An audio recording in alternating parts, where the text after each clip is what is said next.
এখন তো ধরেন ইদানিং আপনি ভিডিও করেন দেখে আমরা মেয়েরা সাহস পাইছি, আগে তো ধরেন এই সাহস পাইনি।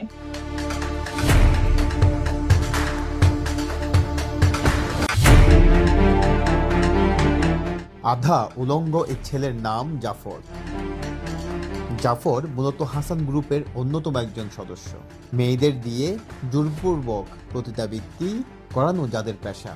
এর বাহিরে তারা অপহরণ, চাঁদাবাজি, চাঁদা আদায়ের জন্য প্রকাশ্যে ধারালো অস্ত্র দিয়ে কুপিয়ে জখম করার মতো ঘটনাও ঘটিয়েছেন অনেক। হাসান গ্রুপের হাবিব সোনা মিয়া সহ কয়েকজন গ্রেপ্তার হলেও হাসান দেশে পালিয়ে গেছেন। শত শত মেয়েকে জিম্মি করে অনৈতিক কাজে বাধ্য করে হাসানদের মতো এই নরপশুরা কিভাবে প্রকাশ্যে ঘোরাফেরা করে, এমনটাই এখন সাধারণ প্রবাসীদের প্রশ্ন। হাসান এবং জাফরদের হাত থেকে পালিয়ে আসা এক ভুক্তভোগী নারীর মুখে শুনুন তাদের কর্মকাণ্ড সম্পর্কে। জি। আমি এই জানুয়ারিতে 1 বছর গেছে, 2 বছরের কাছাকাছি। তো হাসান গ্রুপের নাম শুনছেন না? জাফরের ছবিও আপনার জাফর আছে, জাফর হাসান গ্রুপ কি হয়েছে? মোহাম্মদ ফুয়া আবার বলেন। মানপো আপনি ভিডিও বানাইছেন, হ্যাঁ। দেখছি ভাইয়া। আমি মানপো ওরা খারাপ কাজ চালায়, ওর কাছে আমি 2 বছর ধরে আছি, 2 বছরের কাছাকাছি, 2 বছর হয়নি আমি তারিখ।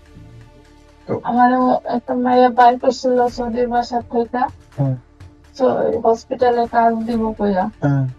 কবে সেটা? বাইর করে ওর কাছে বেশি, ওর কাছে আমাদের বিক্রি করে। সেটা কবে আপনাকে কবে বের করছে?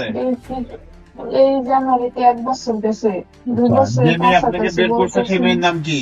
ওই মেয়ের নাম ছিল সাথী। ওই মেয়ে এখন নাই না, আমি আর দেখি নাই, তাই আমার ওই ফোন নিয়ে গেছে। পরে যখন আমার আনছে ওর কাছে, আসার পর ওরা আমার এরিয়া দিয়ে আনছে, আনার পর বসার পর এবং পরে দেখি মেয়েরাই আছে, কিন্তু কোন অফিসের মতন না, বাসা বাড়ির মতন। আচ্ছা, আপনি কেন বের হয়ে গেলেন ওখান থেকে? সৌদির বাসা থেকে কেন বের হয়ে গেলেন?